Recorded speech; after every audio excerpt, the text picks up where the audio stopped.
Hi YouTube, Regina here from Simply Fundamental. So today's topic, I wanted to talk to you about fear and your finances. So fear has driven me in my life to make good financial choices. And I just want to preface saying that I'm going to speak a little bit about how I saved money and how I made choices. And then I'm going to go the opposite spectrum of what I believe to be the opposite spectrum of where I was when I was starting out. Now I want to say that I do not believe that I am better than anyone in the entire world. I think we are all mostly more alike than we are different. And there is no one that I perceive to be better than me, and no one that is, just because I made financial choices that have benefited me doesn't make me better than anyone. So just want to start by saying there, because I'm going to cover a topic that is extremely sensitive in this video. So anyway, I just want to start with that. So I've made decisions in my life that have been driven around fear.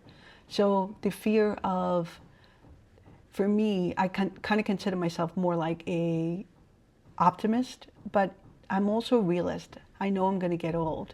And so fear made me want to plan for the future. So a lot of the decisions I made early on, those were some of the emotions that were driving it was fear. I don't want to get to to old age and not have the money to be able to support myself. I also don't use fear drives me when it comes to debt. I have such an aversion to debt that I pay all my bills off well in advance. So every bill, it's almost like a built-in emergency fund. So this is just something that I've done for my life, that I have several months of my phone bill paid off in advance. So I have a balance on each one of these accounts, so that God forbid, in the event of a job loss, I would have been fine. I wouldn't have to worry as much. So fear is definitely a driver, and it can lead you to make good financial decisions. And the last thing that fear drove me to do was to really think about my long-term goals and plan for the future. Now, fear isn't the only driver, but it is one of the big ones. So early on, I didn't have much of anything. And when I was giving gifts to family members who were now having babies, it dawned on me that I was just so much worse off than people who I was giving, gifts to. So my nieces and nephews, who were just like newborns, had more money than I did. They had, more wealth than I did. And that to me was somewhat embarrassing when I reflected on it. And I didn't want to be in that situation. So fear drove me to put money aside, save, invest. And so it allowed me to prepare for the future. And so I made choices based on some fearful attributes that I found in my life. And so fear in my case was a good driver because it made me make decisions. Now I've moved more so from a realist to an optimist, whereas I have a healthy relationship with money. I do not mind spending money as long as I know I could pay my credit card off, as long as I know that I'm actively saving and that I'm securing my future. Now, there are still things that I'm saving for in the future. There's still some unknown, so there's always going to be a sense of fear, like, do you have enough? Now, in my case, I do believe I do, and that the money will compound. So there's a level of optimism that I know that I've been planning, I've been making the right steps, and I believe I'm going to be okay. So, that said, on the other side of the spectrum is what I would call fatalist. And fatalists leave their lives living almost around pleasure, or seeking you only live once mentality in a kind of a way. So they perceive that there is no future. So for them, while they're fearful of what is going on, their life might have been subject to some drama, or something happened where a life event, maybe they lost a job or something, and so they give up hope and they become sort of hopeless. So it is almost like an emotional trigger reaction. And so I was watching a YouTuber who brought up, like, it's the mental health aspects of someone who is a fatalist. And I would really hope that you would subscribe and support this channel. It is lifelines and laugh lines and life lessons. And this YouTuber was so raw and real and authentic in how she was feeling. And she's not ashamed for the way she spent her money, and she shouldn't. At the end of the day, she experienced a lot of life drama, and she shares it on her channel, and she's seeking mental therapy and help. But she spent a lot of her money, and she reveals that she spent a lot of her money because she didn't think she was going to be living to be the next day, see the next day. So to her, going out and seeking pleasure is how she spent her money.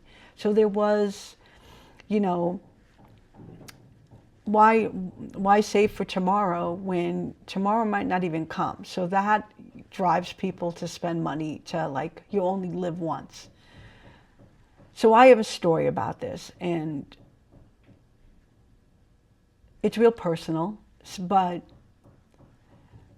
I've seen this in my life. I've seen it played out, and until I watched her video, I kind of just,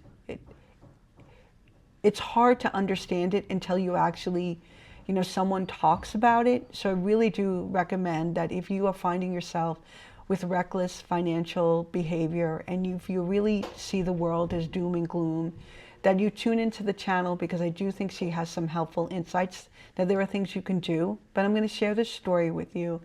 And I have a family member who lives in Florida, and while I constantly try to guide on decision-making process, the decisions related to finance are often ones that are not in the best interest of this individual. So, for one, avoidance of looking at bills, avoidance of paying bills on time, things that will get them into trouble, recklessly spending money.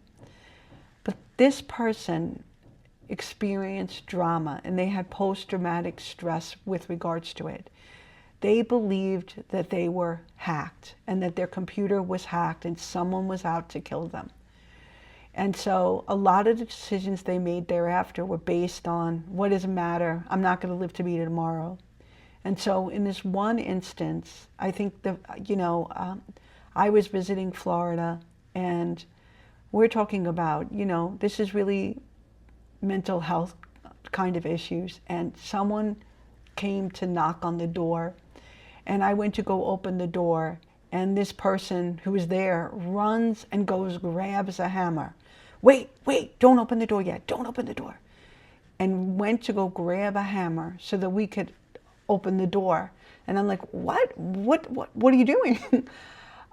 They believed someone was coming to kill them, and they wanted to be prepared and ready. And so that's the mentality of someone who really believes that, and I'm talking about an extreme on this end. There was trauma. They really believed that someone was out to get them.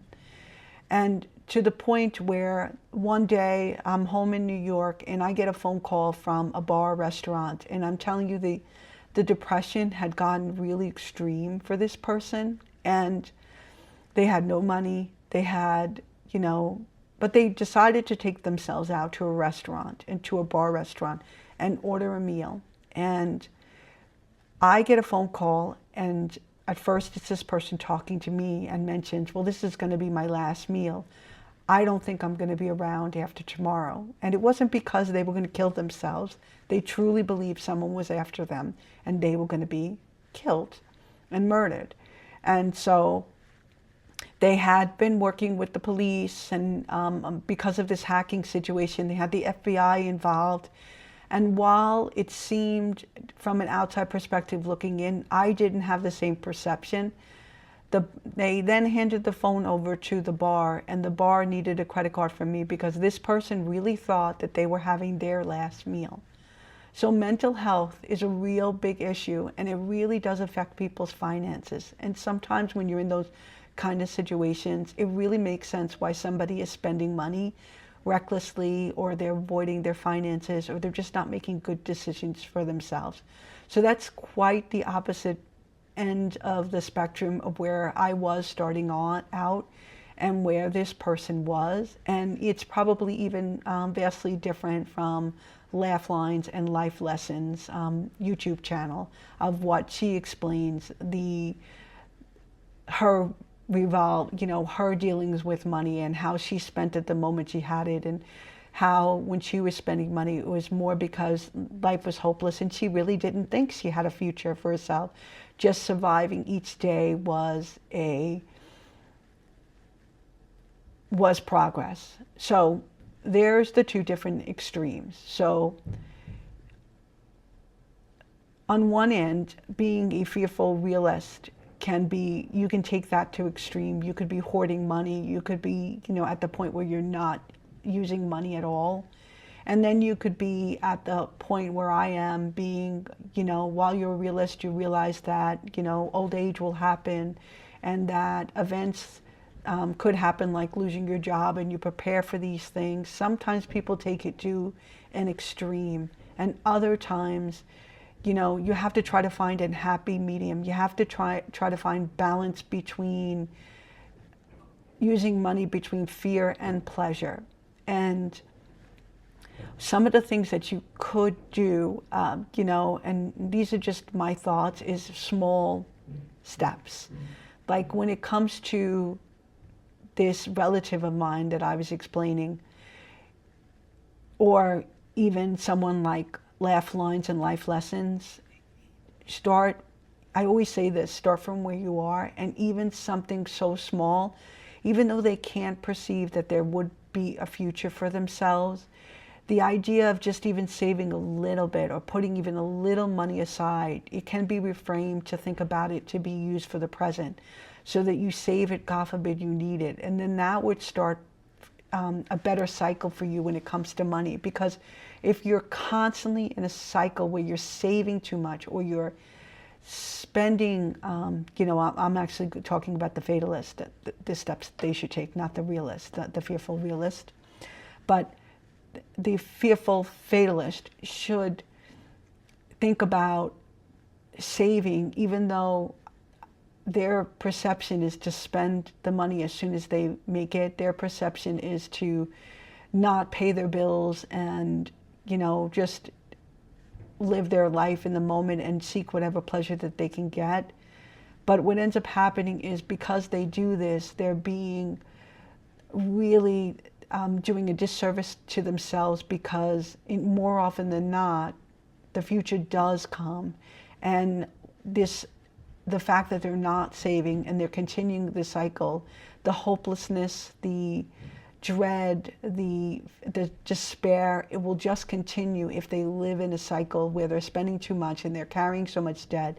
It actually creates an overwhelming feeling for them, and it becomes more burdensome to them. So just even saving a little bit on the side, if it can be reframed a way that it still is used for the present, but it could make them feel like they could sleep a little bit better at night. Of course, there is community as well. There are, people that they can go to talk to. I know that in the case of this family member of mine, they are seeking, they do have a counselor that they talk to now. They're no longer scared that they're going to die every day. That fear went away.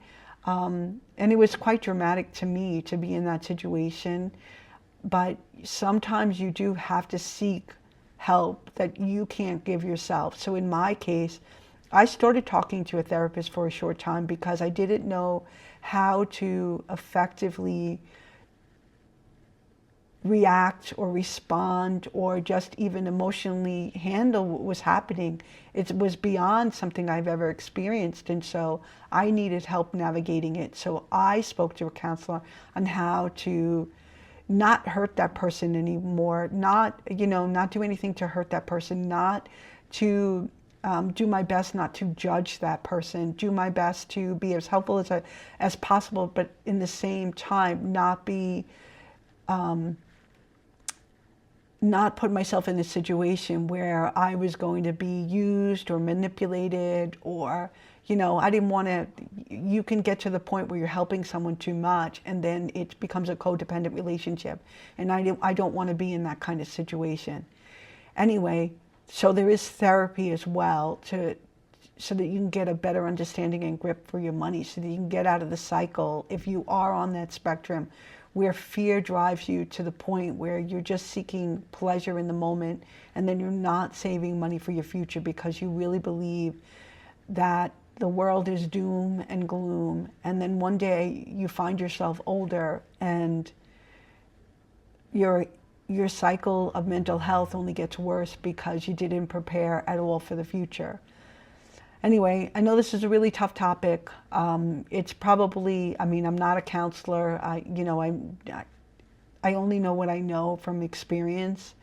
And I just thought that, sometimes YouTube puts these YouTubers in front of us, or a channel in front of us, or a video in front of us that they think we'd find interesting.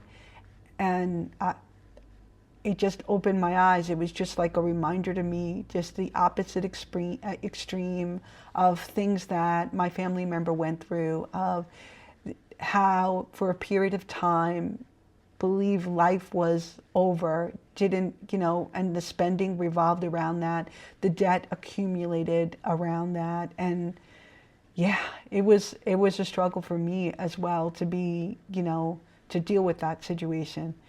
Anyway, I hope that you support this channel. Again, it's Laugh Lines and Life Lessons. And if you're experiencing anything that puts you in the realm of feeling like it doesn't matter, the world, the world is going to end, and you're just feeling so hopeless and overwhelmed and avoiding dealing with money, but yet you're finding this channel, there may mean that you're looking to get a better handle on your finances, and not self-sabotaging on yourself and doing things to benefit your future. Now, there's all different types of, degrees to which we do spend money, but yeah, that one's a tough one because I really do believe it. It's at the end of the spectrum, and when someone feels they have no hope, and they really are just living for today, and they're just spending their money recklessly, it could be because they had some trauma in their life, and they're dealing with some kind of situation that is making them a fearful fatalist. Anyway, if you have any questions or comments or stories that you'd like to share, obviously keep them anonymous. We don't want to put anyone's names on. I mean, this particular YouTuber is put their story out there. And I hope you don't, if you do listen to the channel, you don't do anything to try to make this person feel ashamed of not saving money and then one day waking up and turning around and being in their 50s, because that's not the purpose of YouTube. We should be all supporting each other. Anyway, this is Regina from Simply Fundamental, and I will catch you on the next one. Take care.